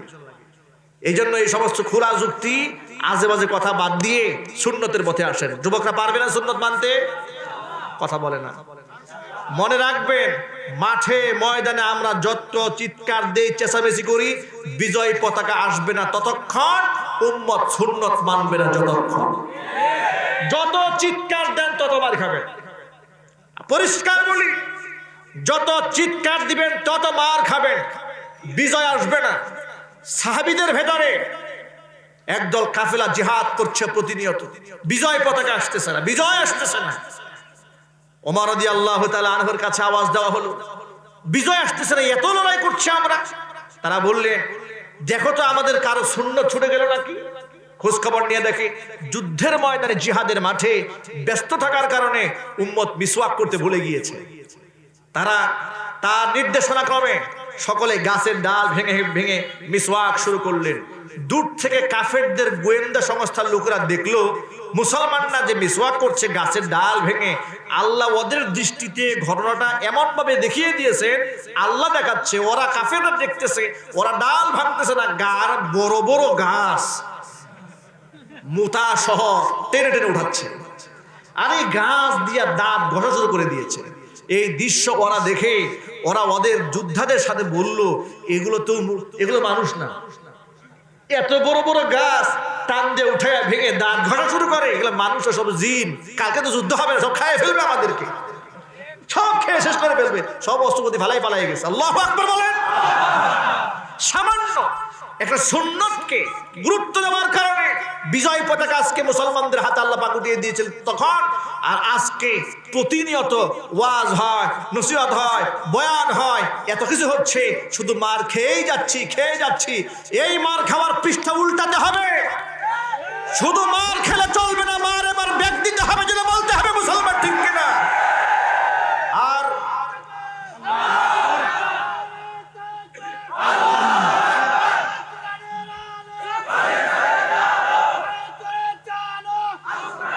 আর এই ব্যাগ আমরা তখন দিতে পারবো যখন আমাদের মধ্যে প্রকৃত ইসলামিক মানসিকতা তৈরি হবে, প্রকৃত মুসলমান আমরা হতে পারবো। আমাদের ঘরের বিবিদের পর্দা থাকবে। আজকে তো আমাদের সমাজের অবস্থা এমন হয়েছে, বড় বড় কথা আমরা সামনে বলি, তাকবীরের স্লোগান দিয়ে পর্দা ফাটাই ফেলি, কিন্তু ঘরের বউয়ের গায়ে পর্দা নাই। বাস্তবতা আছে কিনা বলেন? মার আমরা খাবো তো খাবে কারা বলেন? আমরা তো প্রকৃত মুসলমান না হয়ে প্রকৃত মুনাফিক হয়ে বসে আছি। আমরা চিৎকার দেই, চেঁচামেচি করি, ইসলাম চাই, ইসলামের জন্য বাঁচতে চাই, ইসলামের জন্য মরতে চাই, নামাজ পড়তে চাই না। কেমন ইসলামের জন্য বাঁচতে চাই? কেমন ইসলাম আমরা চাই? আমার ঘরের বউয়ের পর্দা নাই। যত স্বামীরা এখানে এসেছেন, ছোট্ট করে বলে দেই, কথা বেশি লম্বা করব না। কোরআন মাজিদ আল্লাহ পাক বলেছেন, ইয়া আইয়ুহাল্লাযীনা আমানু কু আনফুসাকুম ওয়া আহলিকুম নারা। হে ইমানদারগণ, নিজেদেরকে জাহান্নামের আগুন থেকে বাঁচাও, পরিবারের সদস্যদেরকে জাহান্নামের আগুন থেকে বাঁচাও। এই যদি হয় আমাদের অবস্থা, তাহলে নিজেদেরকেও বাঁচাতে হবে, আমাদের স্ত্রী সন্তানদেরকেও জাহান্নামের আগুন থেকে বাঁচাতে হবে। আমরা মসজিদে গিয়ে নামাজ পড়লাম, কিন্তু ঘরের বিবি নামাজ পড়লো না, বাচ্চারাও নামাজ পড়লো না, তাহলে তো আমি আল্লাহর হুকুমকে মান্য করলাম না। আমি তো শরীয়ত চাই, ইসলাম চাই, কিন্তু আমার ঘরের বউকে তো আমি পর্দা করাই না, শরীয়ত মানতে বাধ্য করি না। আমার নবী বলেছেন, সালাসাতুন কদ হারামাল্লাহু আলাইহিমুল জান্নাহ, তিন শ্রেণীর মানুষের জন্য জান্নাত হারাম। এক নাম্বার হচ্ছে মুদমিনুল খামরি, মদ পান যারা করে তাদের জন্য জান্নাত হারাম। দুই নাম্বার হচ্ছে ওয়াল আকু, পিতামাতার অবাধ্য সন্তান যারা, তাদের জন্য জান্নাত হারাম। তিন নাম্বার হচ্ছে ওয়াদাইয়ুসুল্লাযী ইউকিররু ফি আলিহিল খাবাসা, ওই দায়ুস পুরুষ নিজের ঘরের মধ্যে অশ্লীলতা দেখেও দেখে না, বুঝেও বুঝে না, শুনেও শুনে না, জিয়াই রাখে, প্রতিবাদ জানায় না, ওই পুরুষ হলো দায়ুস পুরুষ। নিজে ঘরের মধ্যে বসে থাকে, সুন্দরী বিবিটাকে সাজিয়ে গুজিয়ে মার্কেটে পাঠায় দেয়, বিবাহের অনুষ্ঠানে, গায়ে হলুদের অনুষ্ঠানে নিজের বউটাকে সাজিয়ে রাস্তায় রাস্তায় ঘুরায় বেড়ায়। এমন মুসলমান এই সমাজে আছে না নাই? আরো যদি বলতে হবে, আছে না নাই? এই সমস্ত স্বামীরা হলো দায়ুস স্বামী। শুধু মহিলাদেরকেই বললেই হবে না, পর্দা করেন, পর্দা করেন, পর্দা করেন। পর্দা তো পর্দার পরিবেশ পুরুষকে করে দিতে হবে, স্বামীকে করে দিতে হবে। পর্দার পরিবেশ বাবাকে মেয়ের জন্য করে দিতে হবে। কথা বল ঠিক কিনা? আপনার মেয়েটা বিশ্ববিদ্যালয়ে লেখাপড়া করে, আপনার মেয়েটা যুবতী হয়েছে, আপনি কেমন বাবা যে আপনার আকল নাই, আপনার জ্ঞান নাই। আপনার মেয়েটা যে বালিকা হয়েছে, কলেজে পাঠিয়ে দিলেন, আপনার কি এতরকম বিবেক নাই? আমার মেয়েটা যুবতী হয়েছে, গার্জিয়ান ছাড়া তাকে পাঠিয়ে দিলাম, সে তো লেখাপড়ার নামে শয়তানের ওয়াসওয়াসায় পড়ে এখন টিকটক ভিডিও বানায়, ঠিক কি না? অ্যান্ড্রয়েড সেট মেয়ের হাতে উঠাই দিয়েছে। খবরদার, যত গার্জিয়ানরা এসছেন, মেয়েদের হাতে অ্যান্ড্রয়েড সেট দেবেন না। দেবেন? দেবেন? আপনি দেন, আপনি আমার কথা মানবেন না তো নিজের জুতা কিছুদিন পরে নিজের গালেই মারতে হবে। তার বাস্তব প্রমাণ তো সমাজে এসেছে। ৩-৪ দিন আগে দেখেছেন না, এক বাবা রাস্তায় নেমে মিছিল করছে, সাংবাদিকদেরকে স্টেটমেন্ট দিচ্ছে, এই যে এই অ্যান্ড্রয়েড সেট আমি আমার মেয়ের হাতে উঠিয়ে দিয়েছিলাম, আজকে আমি সমস্ত বাবাদেরকে ডেকে বলছি মেয়েদের হাতে দেবেন না, দেবেন না, দেবেন না। আজকে কি হয়েছে? আজকে এই যুব সমাজের মধ্যে চরিত্র নাই, দ্বীন নাই, ঈমান নাই, আখলাক নাই, সব শেষ হয়ে যাচ্ছে। ঠিক কিনা? ঠিক কিনা বলেন? এই জন্য মা বোনদেরকে, স্ত্রী সন্তানদেরকে আমাদেরকে কন্ট্রোল করতে হবে এবং তাদেরকে ইসলাম বুঝাতে হবে। শুধু ভয় ভীতি দেখিয়ে নয়, তাদেরকে সুন্দর সুন্দর কথা শোনাতে হবে, তাদেরকে বুঝাতে হবে। আল্লাহ নবী সাল্লাল্লাহু আলাইহি ওয়াসাল্লাম বলেছেন, মান তাশাব্বাহা বিকওমিন ফাহুয়া মিনহুম। এই পৃথিবীতে যেই ব্যক্তি যার সাথে সাদৃশ্য অবলম্বন করবে, কিয়ামতে সেই ব্যক্তি তার সাথেই থাকবে। আপনি যদি কোনো খেলোয়াড়কে ফলো করেন, কিয়ামতে খেলোয়াড়ের সাথে হাসর হবে। আপনি যদি এই সমাজের কোনো বেনামাজি নেতার পেছনে পেছনে দৌড়ান, কিয়ামতে বেনামাজির সাথে হাসর হবে। আপনি মদখুরের পিছনে দৌড়াবেন, মদখুরের সাথে হাসর হবে। আপনি যদি আল্লাহ নবী সাল্লাল্লাহু আলাইহি ওয়াসাল্লামকে মহব্বত করে, আলেমদেরকে মহব্বত করে, আলেমদের সাথে উঠা বসা করেন, তাদেরকে ভালোবাসেন, কিয়ামতের মাঠে আল্লাহ পাক নবীদের সাথে, আলেমদের সাথে হাসর নসিব করাইয়া দেবে। এই জন্য আমি কালচারকে ফলো করব, ইসলামের কালচার আমি ফলো করব, কোরআনের কালচার আমার মা বোনরা ফলো করবে।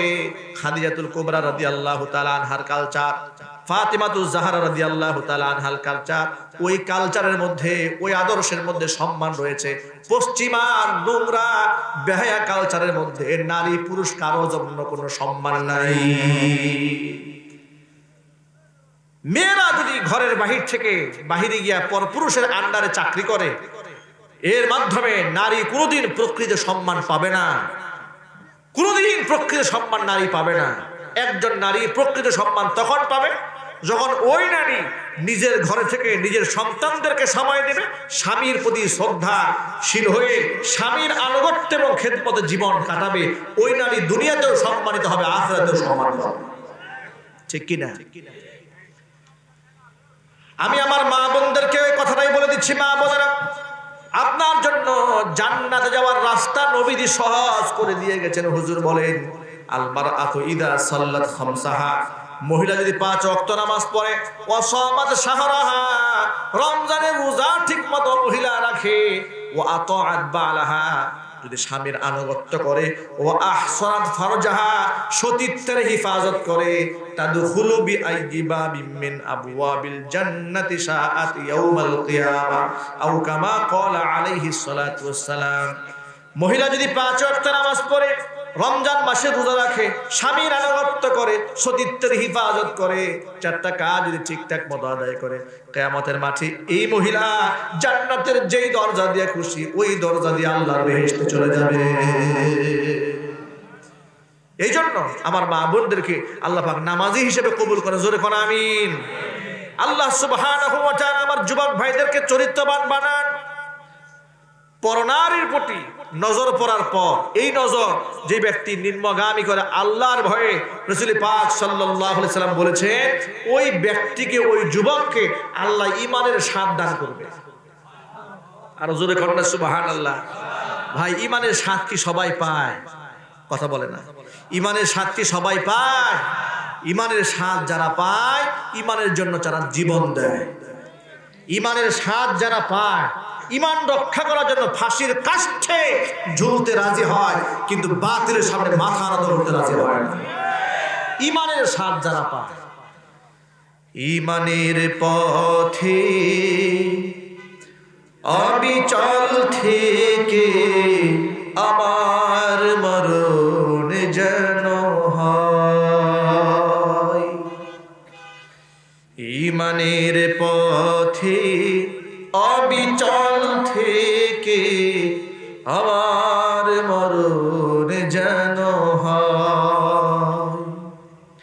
তোমার কাছে মিনতি আমার,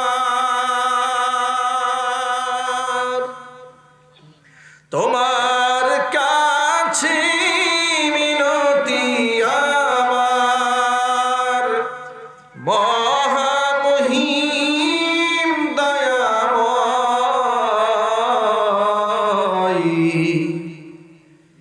ঈমানের পথে অবিচল থেকে আমার মরণ যেন হয়। ঈমানের পথে অবিচল থেকে আমার মরণ যেন হয়। সকলেই বলেন আল্লাহুম্মা আমিন। প্রিয় ভাইরা আমার, সমস্ত বালা মুসিবত থেকে যদি নিজেদেরকে বাঁচাতে চায়, তাহলে ঈমান ও ইসলামের কোনো বিকল্প রাস্তা আছে? কথা বলে, রাস্তা আছে? এই জন্য আমার জানটা কার? আল্লাহর নাম সবাই বলেন নাই কিন্তু। আমার জানটা কার? আমার মাল কার? এই পৃথিবীতে যত সম্পদ সব কার? এই জমিন কার? আসমান কার? আমি কার? আমি নিজেও তো আল্লাহ সুবহানাহু ওয়া তাআলা। এজন্য সেই কঠিন মুসিবত আসার আগে আল্লাহ পাক বলেন, ইয়া আইয়ুহাল্লাযীনা আমানু আনফিকু মিম্মা রাযাকনাকুম মিন ক্বাবলি আন ইয়াতিয়া ইয়াউমুল লা বাইউন ফীহি ওয়ালা খুল্লাহ। যেদিন কোনো বন্ধুত্ব থাকবে না, শাফাত থাকবে না, কোনো পার্সিয়ালিটি, স্বজনপ্রিয়তা কিচ্ছু থাকবে না, সেদিন আসার আগে আমি আল্লাহর পরে তোমরা খরচ করো। আল্লাহ পাক আমাদের কবুল করেন, জোরে কানা আমিন।